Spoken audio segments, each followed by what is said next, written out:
Vamos lá? Versículo 26, eu leio, os irmãos acompanham. Irmãos, reparai, pois, na vossa vocação, visto que não foram chamados muitos sábios, segundo a carne, nem muitos poderosos, nem muitos de nobre nascimento. Pelo contrário, Deus escolheu as coisas loucas do mundo para envergonhar os sábios, e escolheu as coisas fracas do mundo para envergonhar as fortes. E Deus escolheu as coisas humildes do mundo, e as desprezadas do mundo, e aquelas que não são, para reduzirem a nada as que são, a fim de que ninguém se vanglorie na presença de Deus. Mas vós sois deles em Cristo Jesus, o qual se tornou da parte de Deus sabedoria e justiça e santificação e redenção, para que, como está escrito, aquele que se gloria, glorie-se no Senhor. Vamos orar? Abaixe sua cabeça, vamos colocar nosso coração diante de Deus. Pai bendito, nós estamos na Tua casa, na Tua presença, diante do culto ao Senhor, em que estamos prestando. Portanto, agora chegou o momento em que o Senhor fala conosco através da Tua palavra. Que a Tua palavra venha e faça morada em nosso coração, para que possamos, Pai, endireitar nosso coração de acordo com a Tua vontade. Nós colocamos nossas vidas em nome de Jesus. Amém.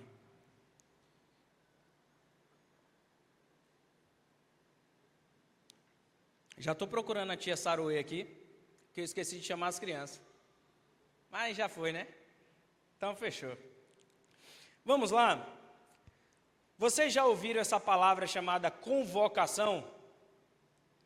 Ao pessoal que antigamente, né, nos primórdios da vida, né, Dias? Lá no comecinho, o Dias fez o concurso da PM, ficou esperando o quê, Dias? A convocação, né? Eu sempre falei aqui para os irmãos, né? Eu gosto muito de Copa do Mundo, né? Ano que vem tem Copa, e eu já fico pensando quem serão os convocados, né? Já fico pensando quem são os possíveis convocados. E já fico pensando com o coração entristecido da possibilidade de o Neymar não poder ir. Sei que alguns vão discordar de mim, mas assim vai, né? Mas a gente tem a convocação como um dos momentos importantes de uma Copa do Mundo. E em 2006, alguém aqui lembra de 2006, não? Lembra? A seleção foi convocada para a Copa do Mundo da Alemanha. E olha o time do Brasil. Dida, Rogério Ceni, Júlio César eram os goleiros. Os zagueiros Lúcio, Juan, Cris e Roque Júnior. Agora não tem para ninguém. Os laterais Cafu e Roberto Carlos. Os volantes Emerson, Zé Roberto, Gilberto Silva e Mineiro. Olha os meias. Juninho Pernambucano, Ricardinho, Kaká, Ronaldinho Gaúcho. Nesse ano de 2006, Ronaldinho Gaúcho ganha o melhor do mundo, e em 2007 o Kaká ganha o melhor do mundo. E olha os atacantes, Ronaldo, Adriano, Robinho e Fred. Normalmente, quando um técnico vai fazer uma convocação de um time, ou então quando você vai ao mercado, olha a minha experiência essa semana. Fui ao mercado com a Priscila. E na convocação ali dos tomates para levar para casa. Na convocação, né, minha mãe hoje pediu para ir no mercado para comprar... Como é o nome do negócio que a senhora pediu para comprar? Coentro. Cheguei lá, olhei e falei, é coentro. Cheguei no caixa, meu pai falou, não é coentro, isso é salsa. Não é possível. Chegamos em casa, os dois erraram. Compramos errado. Fizemos a convocação errada. Mas normalmente quando a gente vai escolher as frutas, a gente vai escolher os legumes, as verduras, né? até mesmo os produtos de prateleira, ninguém quer pregar um produto que está quebrado, não é? Chega, você faz uma compra no Shein, você faz uma compra sei lá onde, e chega na sua casa, quando está quebrado, você quer fazer o quê? Trocar, né? Você comprou seu carro deu defeito, você leva de volta na concessionária. Não é assim? A gente quer convocar sempre os melhores. E está errado? Tá não. Só que, meus irmãos, tem uma coisa para contar para vocês. Na convocação de Deus para a sua seleção de eleitos, olha quem Deus chamou. Olha o versículo 26. Ele convoca a gente primeiro para reparar, observar, discernir, analisar a nossa convocação. Olha para a convocação que Deus fez. E ele já começa dizendo, olha, comecei chamando aqueles que não são muito sábios, segundo a carne. Sábios segundo a carne, não foram muitos chamados. Poderosos, também não foi chamado não. Terceiro, de nobre nascimento, também não foi muito chamado não. Por que que o apóstolo Paulo traz essa realidade para esses irmãos? Primeiro, havia dentro de Corinto, na Grécia, uma sociedade que tinha muito valor na filosofia. Então a proposta era, os sábios vão entender o plano de salvação. Não. Segunda coisa, era que a cidade de Corinto era muito rica por causa da sua mercadoria, do seu porto, que tinha em duas cidades ali, ele passava bem no meio, o famoso canal de Corinto. E os poderosos eram aquelas pessoas muito ricas. Normalmente, cidades portuárias são cidades ricas. Também não foi chamado, não. Por último, de nobre nascimento. Porque Corinto era uma cidade que fazia parte do Império Romano. E para o romano, você nascer numa família importante era status eterno. E aí agora Paulo chama a gente para reparar que quando a gente olha para as nossas igrejas, a gente não vê muito dessa gente não. Para pensar. Dentro dessa idealização que o apóstolo Paulo chama de segundo a carne, quantos estão nas nossas igrejas? Vamos observar direitinho. Quantos famosos são crentes? Quantos ricos e poderosos são crentes? Quantos desses que o nosso planeta ou a nossa sociedade entende como sábio, quantos são crentes? Então o apóstolo Paulo chama a gente para olhar para a vocação, para o chamado e para a convocação de Deus para a sua igreja. E quando a gente olha para isso, a gente fala assim, realmente, quem são esses que são chamados? E olha que interessante, porque o verso 27 vai dizer que esses chamados, eles são chamados a partir de um outro padrão. Não do padrão da carne, mas do padrão do Espírito.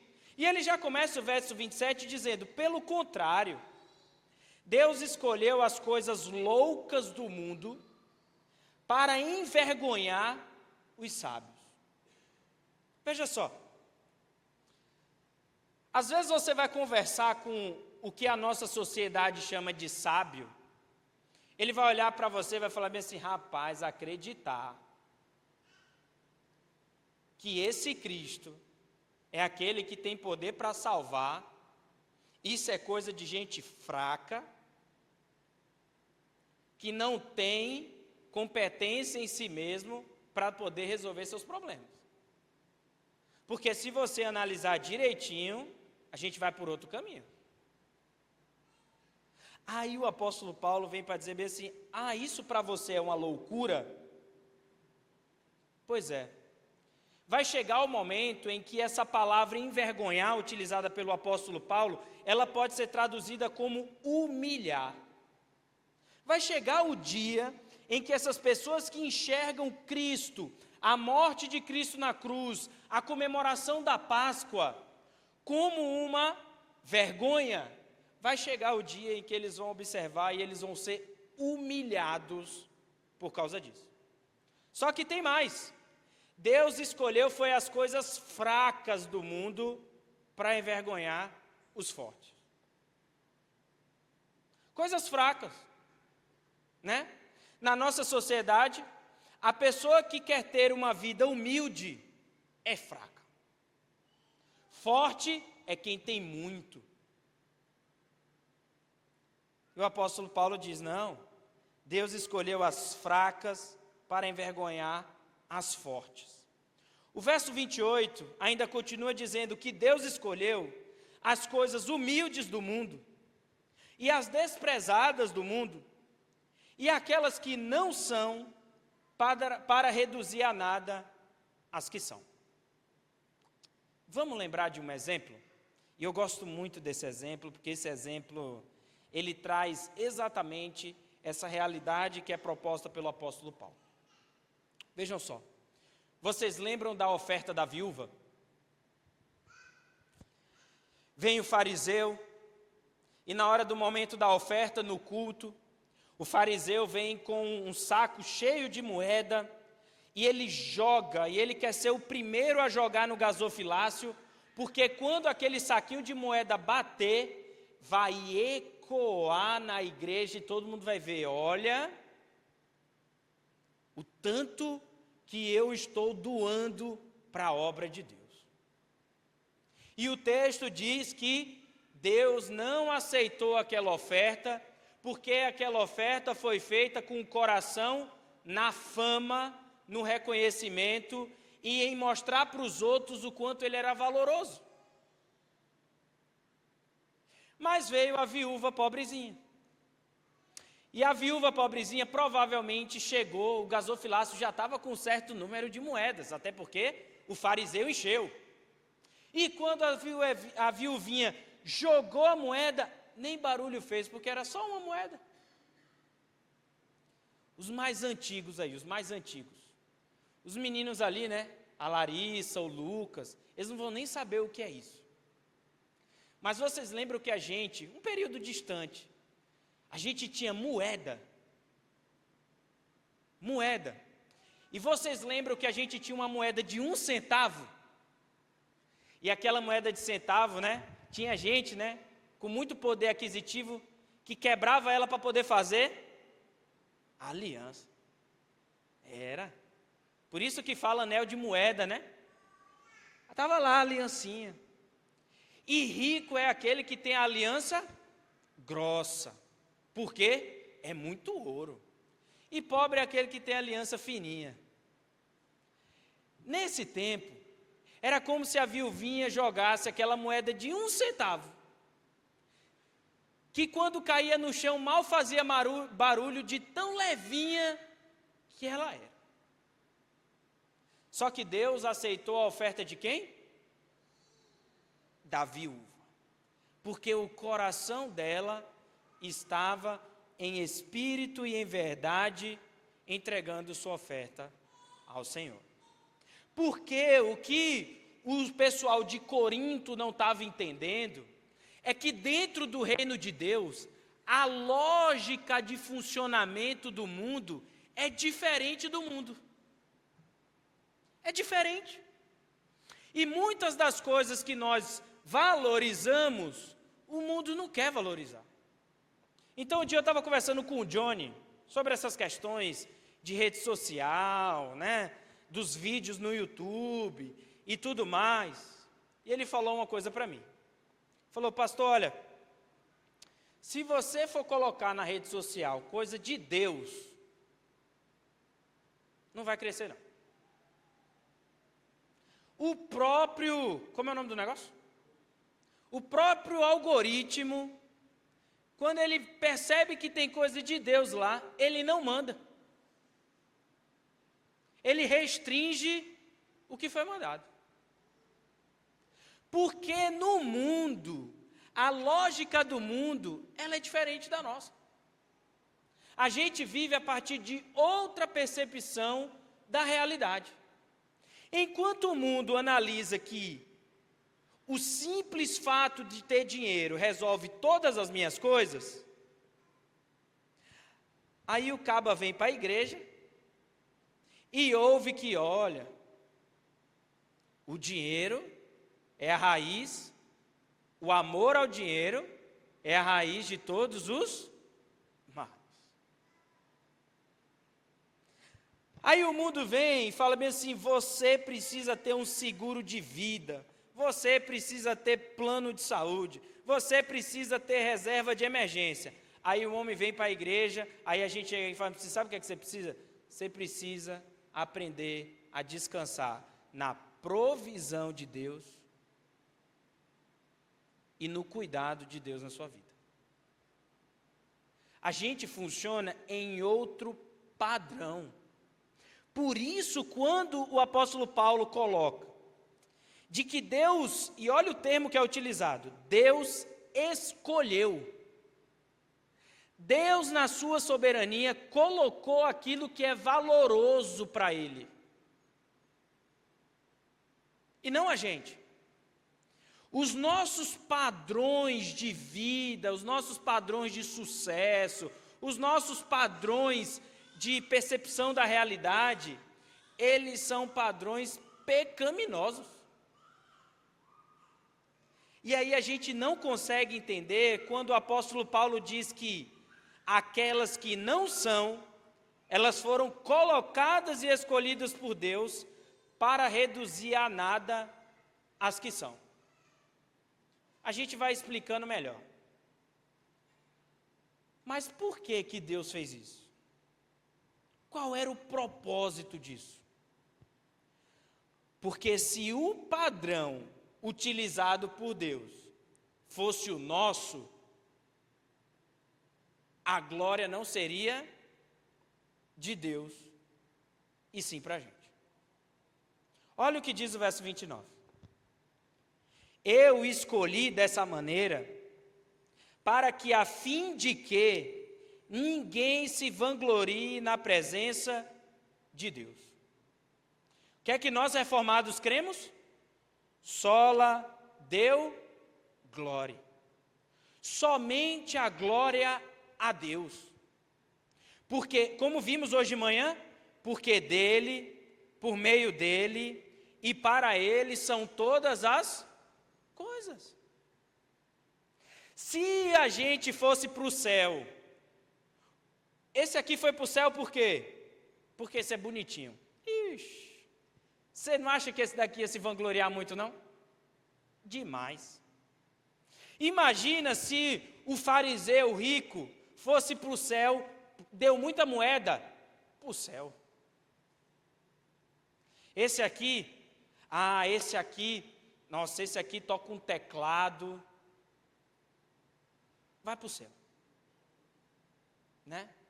Essa daqui, ó, Rainha Esté, vai para o céu, conseguir um casamento desse, vai para o céu.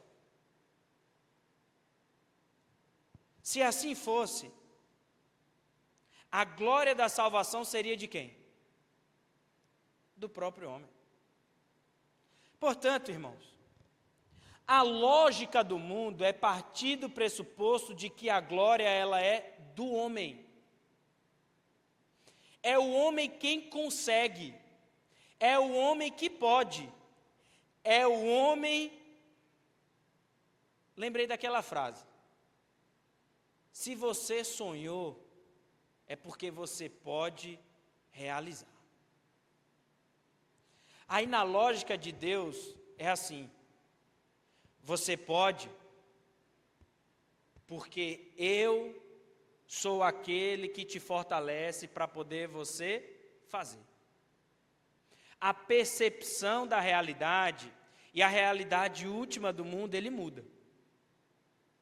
Mas o apóstolo Paulo traz para a gente o versículo 30, Tudo bem, eu entendi de que a gente tem uma percepção, uma lógica da realidade, uma cosmovisão, como a gente chama, diferente. Mas por que isso? Por que que Deus nos chama para uma vida de contraste? O verso 30. Olha o que ele diz. Mas vós sois dele. Vocês pertencem a quem? A quem vocês pertencem? Ontem nós estávamos conversando lá em casa e a gente estava contando uma situação com uma pessoa que nós conhecemos, em que essa pessoa teve um filho, depois ela teve outro filho e tem 3 filhos. E aí esse filho mais velho mora com um, o outro filho mais velho vai para o outro e fica aquela situação da realidade que nós vemos das famílias, né? E a gente falou um termo interessante, que ele falou que essa criança ela vai crescendo sem um senso de pertencimento. Porque veja só, quando uma criança nasce numa família, com pai, mãe, naquilo que nós chamamos de ideal, ela sabe quem ela pertence. O Nicolas, filho do Alberson e da Gleice, ele pode rodar a igreja todinha. Na hora que ele levar um susto ou ele cair, ele corre para quem? Ele vai correr para mim? Não, eu vou estar rindo dele.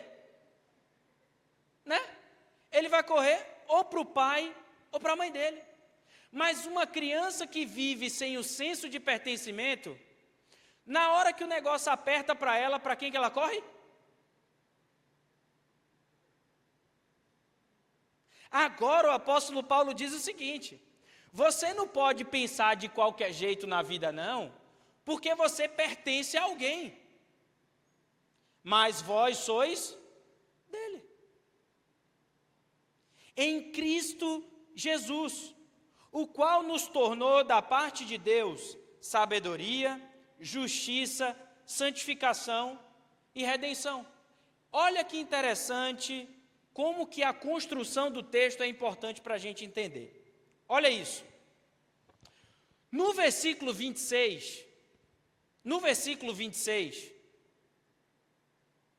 quem são as classes, ou quais são as classes que são citadas pelo apóstolo Paulo? Sábio, poderoso e aquele que vem de nobre nascimento. Agora, aquele que é de Cristo, olha lá Cristo. Olha o sábio. Cristo vai dizer que agora quem que é a sabedoria? Vou dar um exemplo bem simples para vocês. Hoje em dia, a nossa sociedade vive numa realidade de disfuncionalidade familiar, pluralismo familiar. O que é uma família hoje em 2025? Você sabe dizer? Você não sabe mais dizer. Você não sabe mais dizer o que é uma família em 2025. Na sabedoria humana, o que é uma família em 2025 é só você ouvir os vídeos por aí. O que é família? Pai é quem? Pai é quem? Quem cria. Esse é o princípio de família. Então, se 2 mulheres criam, temos uma família. Está vendo como funciona? A sabedoria, aí quando a gente vai para Cristo, qual que é a sabedoria da palavra de Deus sobre família? Pai, mãe, Gênesis 1, junta-se a carne, se casa, tem um filho, cria o filho nos caminhos do Senhor, inculca na cabeça do seu filho a palavra do Senhor. Depois ele vai crescer, ele vai fazer o quê? Ele vai se casar, ele vai sair de casa. Isso é sabedoria para o mundo? Não é mais sabedoria para o mundo. Próximo. O texto, no versículo 26, diz sobre poderosos. E dentro da realidade nossa, do reino de Deus, poder econômico, a gente substitui por justiça. Vamos lá? Igreja Católica no século XIV, XV e XVI. Como que a gente conseguia a salvação? Comprando. Não era assim? Você comprava o pedacinho do céu, você comprava o pedacinho do corpo de Cristo. Era assim. Então, quem tem poder econômico, está salvo. Em Cristo, é a justiça de Cristo. Quem está salvo? Quem crê. Não é sobre dinheiro, é sobre quem crê. Por último, na carne, é nobre nascimento. Você nasceu numa família nobre? Está feito. Está feito. Você não tem mais nada o que melhorar, porque você já está numa família nobre. Você não tem nada o que mudar, porque você já está bem. A tua vida está resolvida. Dentro da perspectiva de Cristo, redenção e santificação. Redenção. Para que eu vou mudar se eu sou de nobre nascimento? A redenção é, você tem que mudar, porque você é pecador. O fato de você ter nobre nascimento não muda nada, você é pecador. E tem mais. Você precisa viver uma vida num processo de santificação. Então vai ter sempre alguém falando no teu coração que você precisa mudar, que você precisa mudar, que você precisa melhorar. Quem é de nobre nascimento nunca via isso. Está vendo como existe um contraste de valores entre a carne e o reino de Deus? E ele termina no versículo 31 dizendo: para que, como está escrito, aquele que se gloria, glorie-se no Senhor. Diz assim, por que que Deus salva aquele que Ele elegeu, aquele que Ele escolheu?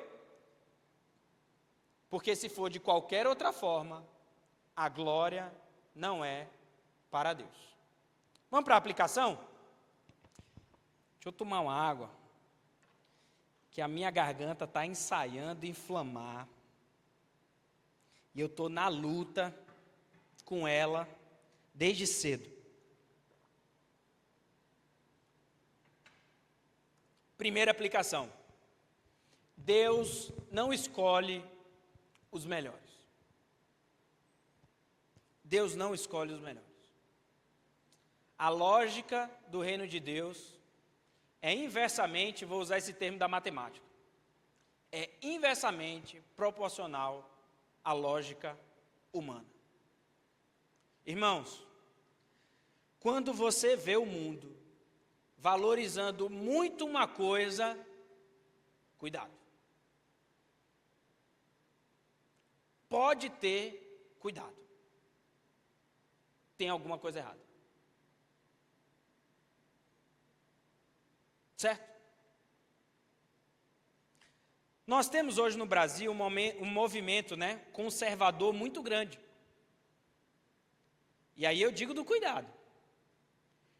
Com algumas pautas bem parecidas com aquilo que acreditamos. Por exemplo, como a família.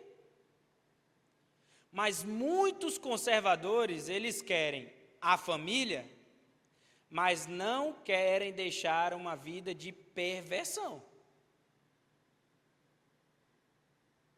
O aspecto de valor dele é moral,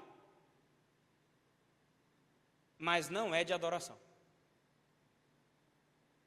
Cuidado para não confundir. Quando alguém fala que ama a família, você sempre tem que perguntar, que família você está falando? Quando você começa a conversar, ele começa a dizer que os filhos podem fornicar, eles começam a dizer que pode separar. De que família que eles estão falando? Então, cuidado com os valores que são pregados pelo mundo. Porque às vezes eles vêm encapados de ovelha. Mas dentro eles são o quê? Lobos vorazes. Segundo, a vida do crente é uma adoração a Deus. Quer comais, quer bebais, façam isso para a glória de Deus. Da sua salvação à sua santificação. Do começo da vida cristã até o final da sua vida cristã. O apóstolo Paulo termina a sua vida dizendo o quê? Combati o bom combate. O que está pressuposto nessa frase? Que da hora que começou a vida dele no caminho de Damasco, na sua conversão, até a hora de morrer, a vida dele foi o quê? Uma vida de combate. Porque a tendência do ser humano é sempre dar glória ao próprio ser humano. Vou dar um exemplo para vocês.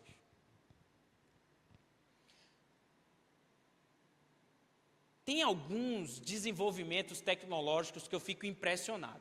Agora eu posso dar o exemplo, viu, Elias? Estou mais tranquilo que agora eu posso dar o exemplo.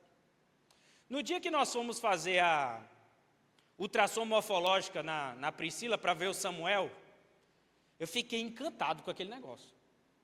Eu fiquei encantado. Como é que aquele negocinho, que parece que tem nada lá, você vê o formato do bebê na televisão?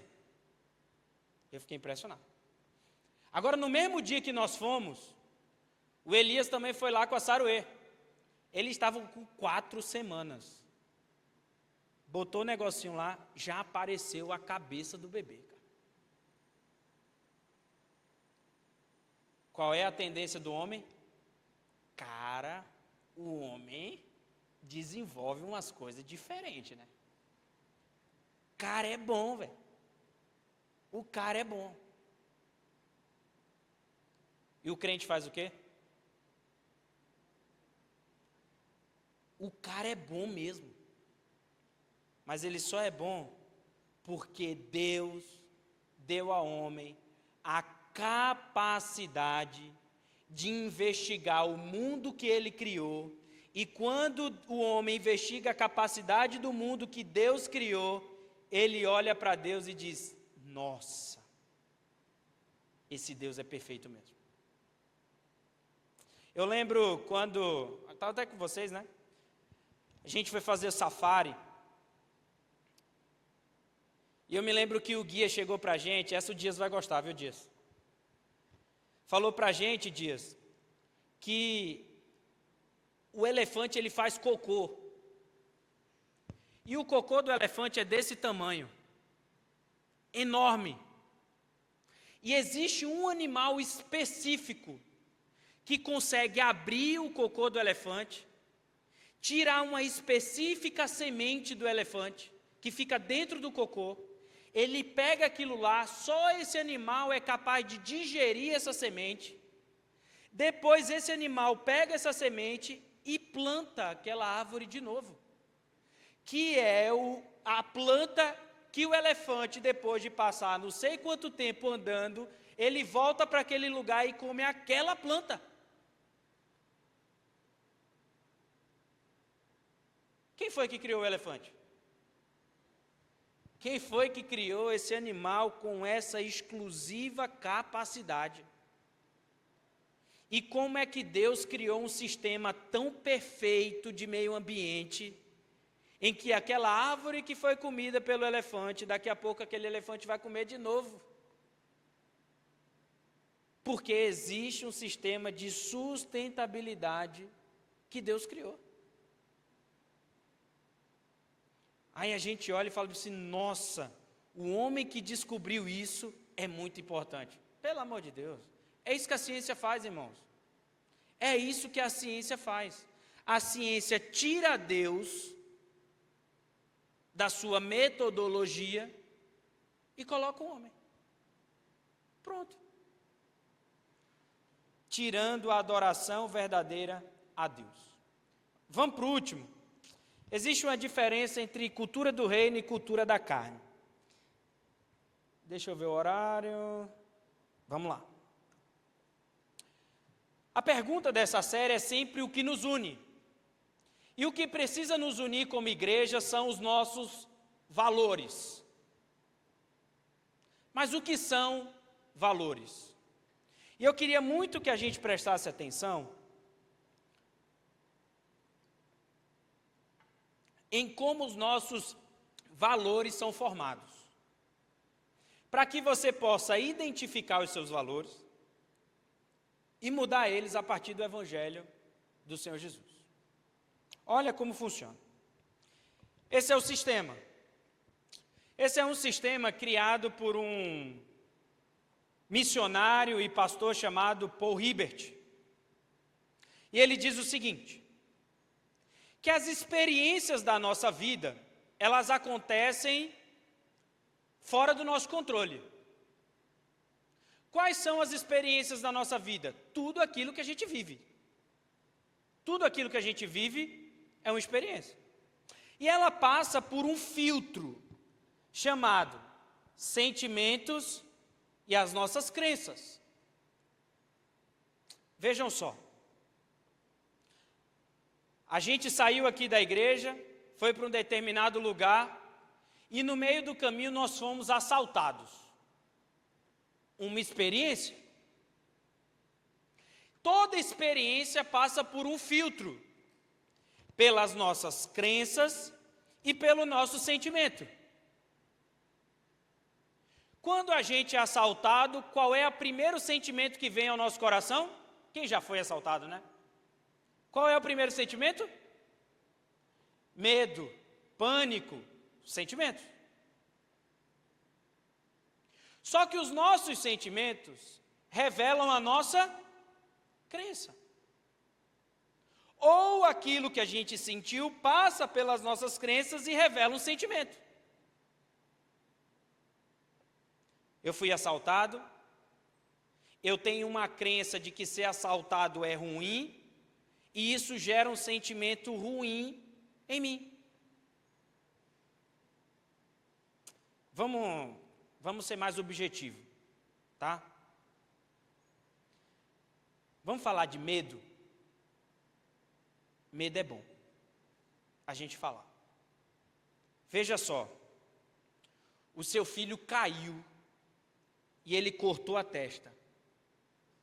E foi para o hospital às pressas e desacordado. Certo? Qual o seu sentimento? Desespero. Qual é a sua crença? A crença é o motivo pelo qual você ficou desesperado. Qual é a sua crença? Está vendo como a gente descobre? Veja só.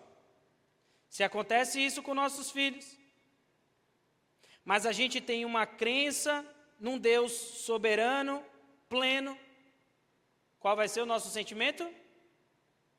Independente das circunstâncias, nosso sentimento vai ser o quê? Paz. No que eu creio? Num Deus soberano. E aquilo que eu creio precisa dominar os meus sentimentos. Mas quando a nossa crença não é verdadeira, os nossos sentimentos dominam a nossa crença. E com isso eu gero uma série de valores.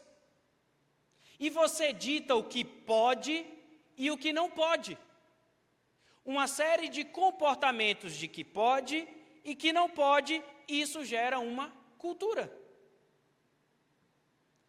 Ontem eu mandei um vídeo para a Priscila, de um menininho, bebezinho, tem nem 1 ano eu acho, andando no meio de uma plantação de milharal, numa lama danada, o pai ainda com uma mangueira jogando água nele, e o pai, eu acho que era o pai, a mãe, sei lá, falando bem assim, anticorpos sendo criados.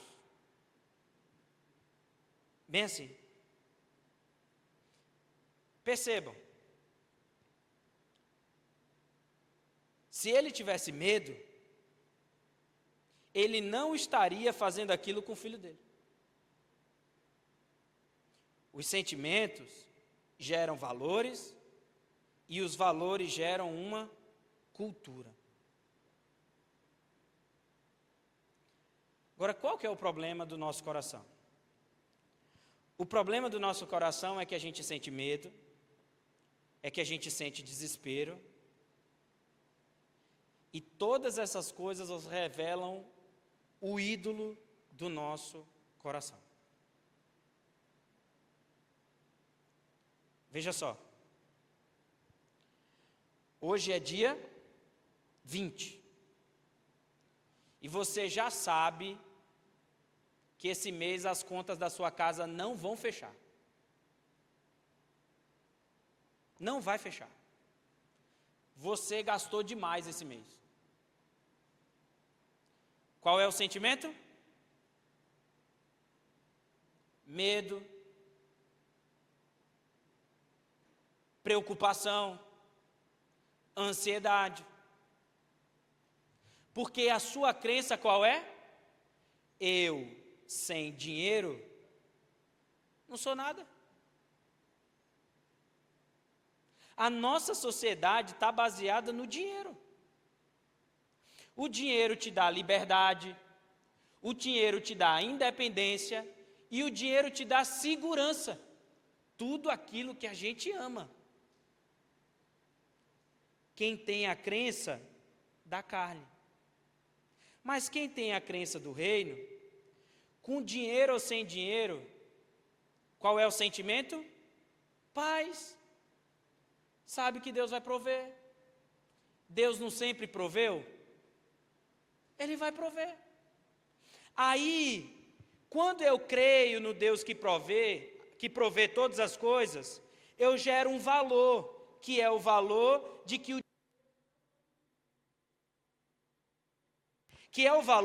o dinheiro não tira a minha paz, que é o valor que o dinheiro não dita quem eu sou. E aí eu gero uma cultura. Eu vivo mais simples, e aí vai gerando uma série de culturas. Portanto, depois dessa explicação, o que é que Deus nos chama a fazer? Deus nos chama a mudar as nossas crenças. Como? E aí eu quero convidar você a abrir sua Bíblia em Jeremias capítulo 9, versículo 23. Abra sua Bíblia, Jeremias capítulo 9, versículo 23, e a gente encerra. Jeremias 9, 23.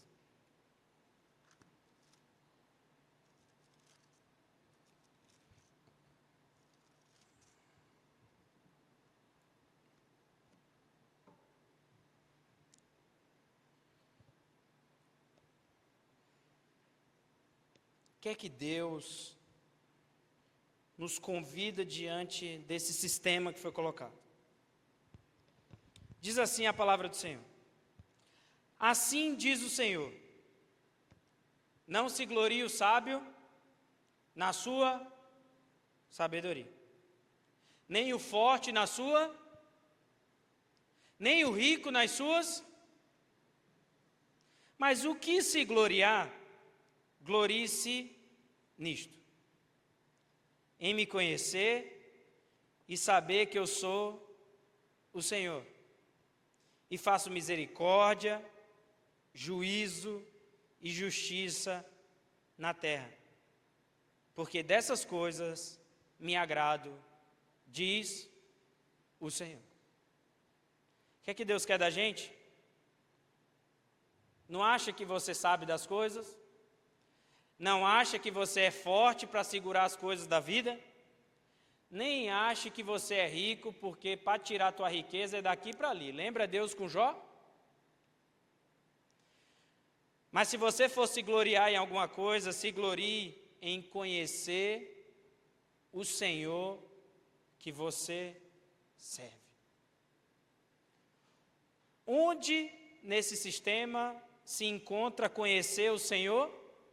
nas nossas crenças. Nós não cremos porque não conhecemos o Deus que cremos.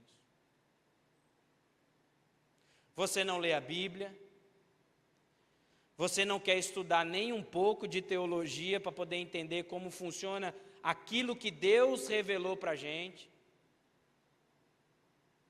Mas no dia que o dia ruim chega, você desespera.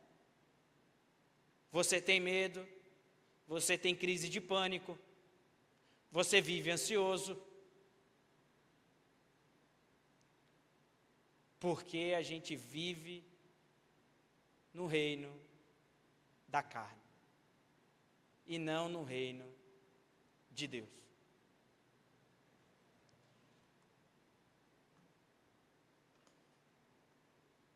O hino 200, ajuda aí, seu Ademir, 267, diz assim, o verso dele: